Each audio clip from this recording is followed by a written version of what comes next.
Hello! క్రిస్పీగా, ఫ్లఫీగా ఈ mini Mysore bonda secret ఏంటో చూసేద్దామా? ఒక బౌల్‌లో 1 కప్ పెరుగు వేసుకొని, అందులోనే ఒక పావు స్పూన్ బేకింగ్ సోడా వేసి మిక్స్ చేయండి. కర్డ్ మీద ఇలా చిన్న బబుల్స్ కనిపిస్తాయి. ఇందులోకి సేమ్ కర్డ్ తీసుకున్న కప్‌తోనే 2 cups maida and half cup బియ్యం పిండి వేసి కలుపుకోవాలి.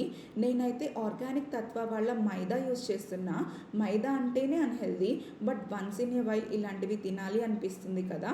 So compare to regular maida organic తత్వ వాళ్ళ మైదా కొంచెం బెటర్. ఇందులోకి కొంచెం సాల్ట్ వేసి బాగా కలుపుకొని, ఎంత బాగా కలిపితే మీకు అంత ఫ్లఫీగా వస్తాయి.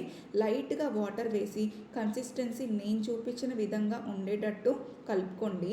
లాస్ట్లో 1 టేబుల్ స్పూన్ ఆయిల్ వేసి కలిపి ఒక 2 అవర్స్ పక్కన పెట్టేయాలి. ఆఫ్టర్ 2 అవర్స్ కొంచెం జీరా వేసి కలుపుకొని, కడాయిలో ఆయిల్ వేసి హీట్ అయ్యాక చిన్ని చిన్ని మినీ బోండాల్లాగా వేసుకోండి.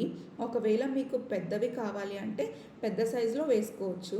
ఫస్ట్ 2 మినిట్స్ తక్కువ ఫ్లేమ్ మీద ఉడికించుకొని తర్వాత హై ఫ్లేమ్లో ఫ్రై చేయాలి. వేడి వేడిగా బయట క్రిస్పీగా లోపల సాఫ్ట్గా టేస్టీ బోండాలు రెడీ. ఈ మినీ బోండాలకి కాంబినేషన్లో పల్లి చట్నీ ఆర్ కారం పొడితో చాలా బాగుంటాయి. మార్నింగ్ బ్రేక్ఫాస్ట్, ఈవినింగ్ స్నాక్ లాగా కూడా తీసుకోవచ్చు. బాయ్.